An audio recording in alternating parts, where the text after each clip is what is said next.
The document is about a 106-year-old woman named Glenna who shares her perspective on life, aging, and finding joy in simple things. What was the best day of my life? The day I was born, honey.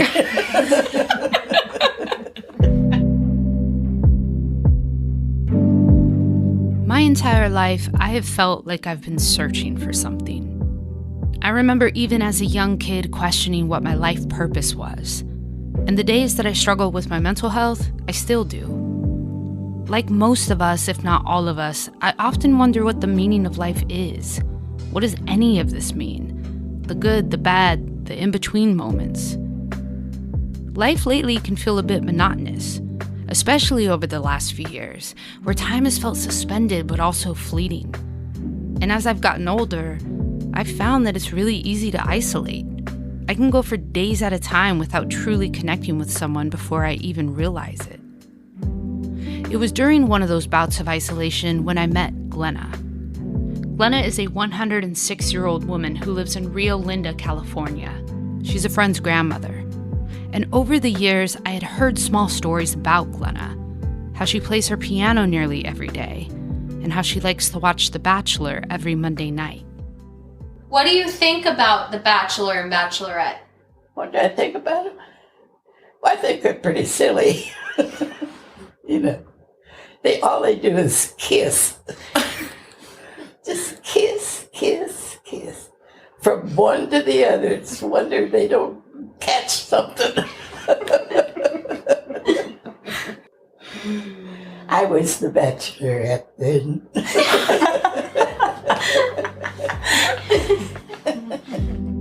I was intrigued, not only because she's 106, but because I wanted to know how someone stays inspired at that age. Because when we talk about getting older, we usually frame the conversation around loss, the things we lose as we age, our cognitive abilities, our mobility, our awareness, our loved ones.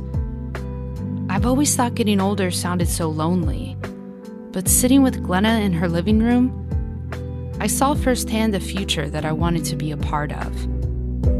From Cap Radio, you're listening to This Is What It Feels Like to be 106 years old.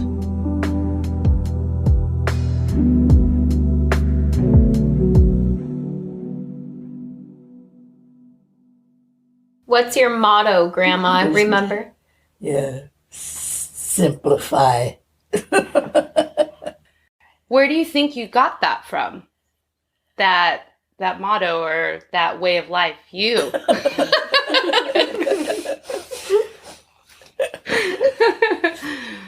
So just no worries, no stress. Don't worry about it. Why worry? Doesn't change anything. Right? Well, I don't know why I'm still alive, but pretty nice. I don't know why I'm still alive. I'm just lucky, I guess. I met Glenna in her home in rural Rio Linda, California, where she's lived for over 40 years. Her maroon-colored recliner is in the center of the living room, next to a stack of books and an Alexa. There's a wall of family photographs in the hallway, lined up next to a couple of framed letters from Barack and Michelle Obama, congratulating her on her 100th birthday. Her granddaughters, Sarah and Cassie McFarland, are with us, helping facilitate the conversation, because Glenna is hard of hearing these days. Grandma, did you ever imagine you would be this old? I never thought about it. What, do you think about it? Do you think about I do, because of you. I mean, do you think you're going to be that old? I think I could be. Well, but I don't walk like you always did. You probably get this asked all the time, but do you have any secrets? You mean apple cider vinegar? Is that your secret? That's what I tell people, because they're always asking me that. I said, well, I just drink a lot of apple cider vinegar. The best day of Glenna's life was the day she was born. February the 1st. 1916. When I hear Glenna say the year she was born, 1916, I don't even know how to process that. And I'm even more baffled when she tells me that she's as old as her local public library. That library was put there the day I was born. I'm not kidding. When you think back at all of the historical events that have happened over the last century, 2, 1, 0, all engine running. all of the inventions, Liftoff. We have a liftoff. the trends and fads of the decades, Elvis Presley. the Great Depression, both world wars, December 7th, 1941, a date which will live in infamy. not to mention, this is the second pandemic she's lived through. Glenna was born and raised in Columbus, Ohio, with her mother, father, and 2 sisters, Carrie and Ruby. We'd be singing, what do you call it? What were we doing? Harmonizing? Yeah, we did a lot of that. Did you have a name? No, No. just the Hesse sisters. Music has always been Glenna's first love and was a bonding force for her and her sisters. She tells me that she and her sisters played multiple instruments growing up and would perform in her town at local establishments. After she finished college, Glenna decided to follow her sister to Colorado. It was there she met her future husband, saxophone player Howard Duke Walters. My sister Carrie had a very handsome guy, and he was a good friend of the guy I married. They introduced us, and we rode in the rumble seat of the guy's car. What's a rumble seat? Well, it's just an open car, but it's got a seat in the back. And that's how I met him, my husband, Howard. Shortly after, Glenna and Howard got married, but it was very short-lived. Well, I was teaching school and he was going to school because I was older than he was by 3 years. So he went to college. That's when we first met and got married. And he said he didn't want me to live with him because he was in college, and I was the old lady. So anyway, I just put my stuff in the trunk and went home and got a lawyer and said, forget about that. Glenna got the marriage annulled and told Howard that he needed to mature if they were going to be together. This was the 30s, and here's Glenna setting clear boundaries with her husband. You just don't hear stories like that from this time period. We don't hear of women holding their own and leaving situations if they're unhappy. Eventually, Glenna and Howard would reunite 3 years later, but only after Howard matured and apologized to Glenna. And he calls me up and says, no, we got to get married. So he had friends and we got married again. Glenna and Howard would end up having 4 children: Dan, Glenn, Susie, and Wendy. During this time, Howard played saxophone with the popular big band, the Sonny Denham Orchestra.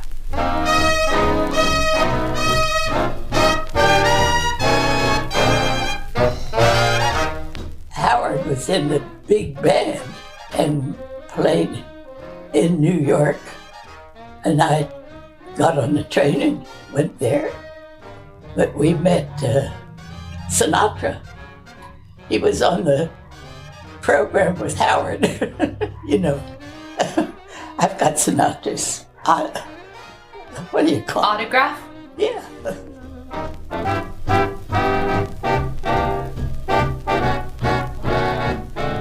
As a touring musician myself, I was enamored hearing stories of those early jazz days in New York.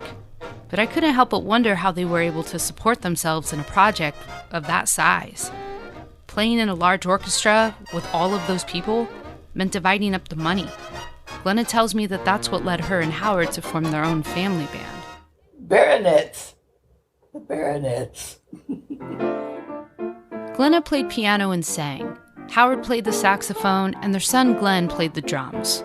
Soon the Baronets got their first gig in Michigan and hauled Glenna and her piano in a trailer, along with their youngest child Wendy, who was a toddler at the time, and drove across the country to play their first show as a trio. Oh, that was a dandy. Okay, so picture this. Glenna was touring the country in a van, hauling a trailer around with a full-size piano, all the while caring for a newborn baby. In the 50s. If you've ever been on tour, you know how difficult it is. The lack of sleep, the constant traveling, all of it is a grind. I cannot imagine experiencing all of that on top of taking care of a child and a family while also performing every night. How was touring back then? Touring? Yeah, like how was traveling back then, playing music? What was that like? We had to carry that organ in a van. You would bring that to every single venue? You would travel with that? Every time we had a different play, we had to do that. Wow. Well, that's how we started. Well, it was our first job, and we did that for several years in the summer. The Baronets played for years, until Howard developed emphysema and had to stop playing the saxophone. But Glenna kept touring, with her son Glenn and daughter Wendy, hitting the road, hauling that piano and trailer across the country. I had to do the whole thing and drive all these places, you know. We had 2 kitty cats. We had 2 kitty cats. In the van with you? Of course. It's these moments where you get a clear glimpse into Glenna's spirit. Her natural ability to go with the flow of life, to forge ahead, no matter what, and to have fun while doing it. Do you have any important lessons that you've learned over the years? Lessons? Mm-hmm. You mean what should you do and what you shouldn't do? Yeah. Well, you shouldn't do drugs. And I don't do drugs. Debatable. And you don't smoke. Glenna and Howard moved to Sacramento in 1975, watching their children create their own families. She says she spent a lot of that time making quilts, reading, and listening to music with Howard. But in 1991, Howard's health was severely declining, and after years of battling diabetes, Glenna forced Howard to go to the hospital. Well, I gave him his last meal in the hospital. I fed it to him. Well, it's like this. When my husband died, it didn't even make me cry. He didn't want to go to the hospital, and I made him go. He had one leg cut off because he had diabetes, and he just wanted to die. He says, I want to croak, is what he said. And everybody says, oh, he wants a Coke. I said, no, he doesn't want a Coke because he drinks Pepsis.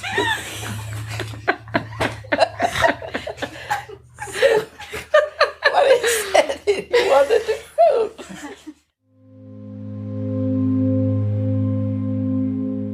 I'm struck by the ease in which Glenna is able to talk about loss.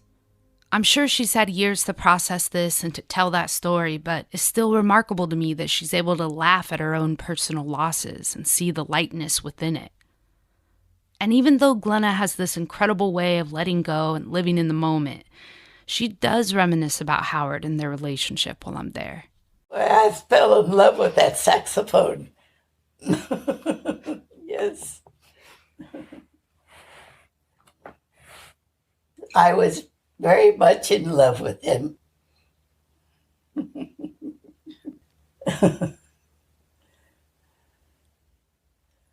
Well, what you looking at?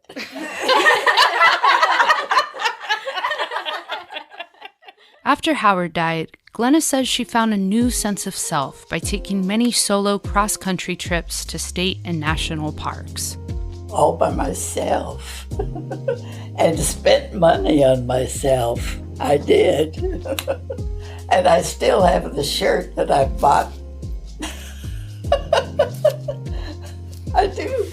It cost me $17. Coming up, I ask Glenna what she thinks the meaning of life is. And it's not going to be what you think.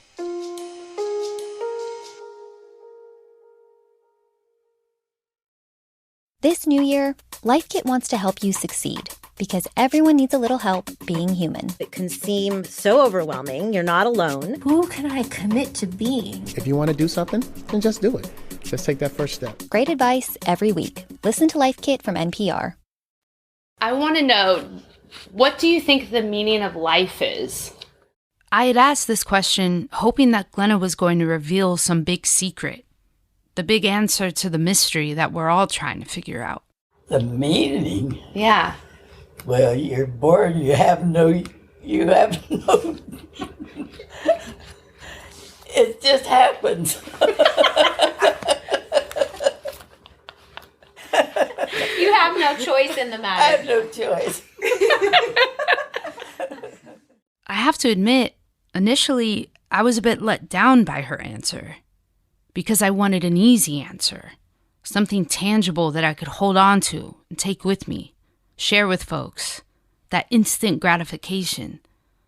And at the time, sitting with her in her living room, I didn't quite get that. But it was during listening back to this interview, I realized that Glenna gets it. What brings you joy? What brings me joy? Music. I like music. It's the best of everything. Glenna tells me that she likes a lot of different genres of music, but jazz has always been her number one. She turns to the Alexa that is sitting on her side table. Alexa, Andre Previn needs to play some jazz. What's your routine? What do you do every morning? What's your steps throughout the day? Good heavens, girl. You sure you want to know? Yeah. Yes. Well, I come out here and I have to eat a banana because I love a banana. And you have to eat something before you take your pills. And I've got my pills. So I eat a banana, drink orange juice, and a bowl of cereal. Then I come out here, eat a dish of peanuts and my cookies and watch my soaps. Glenna still plays the piano and reads a lot. She tells me that she's kept track of every single book she's read since she was 65. Grandma, how many books do you have in your journal? 4,100. 4,000 something. Since when? Since I turned 65, I was keeping track of the books I read. You've read that many since then? Yeah. That's incredible.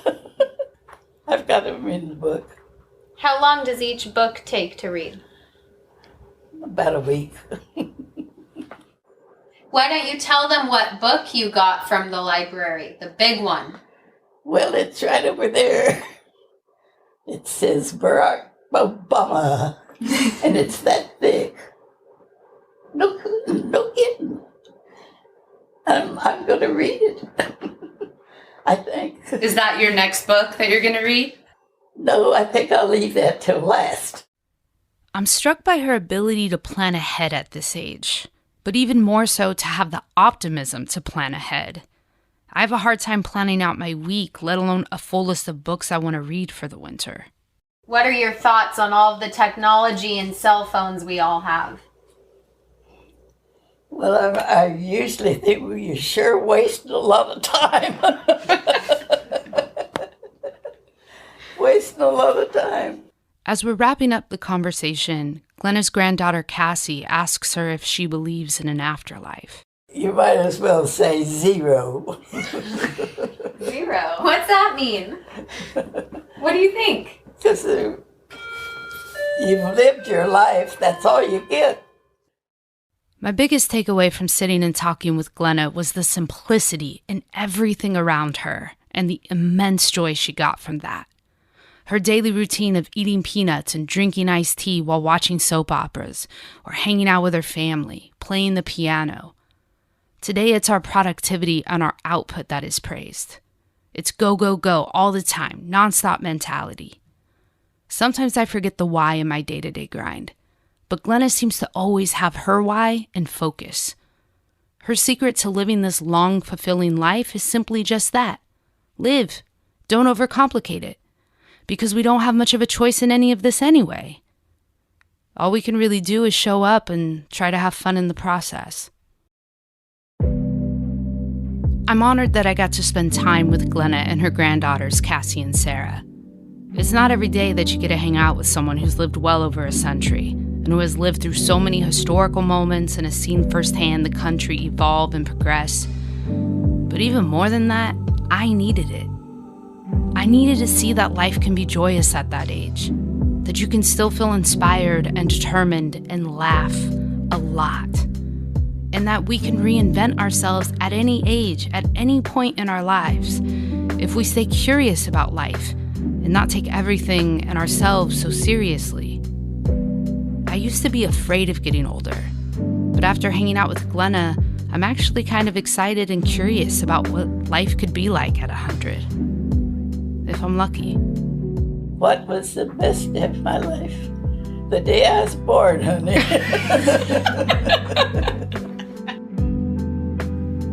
That was Glenna Lucille Walters of Rio Linda, California.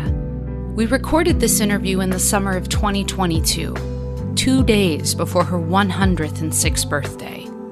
2 months after this initial interview, Glenna's youngest sister Ruby passed away at the age of 103. Glenna turned 107 on February 1st, 2023. She spent her birthday celebrating with her family, in her home, doing all of the things that she loved.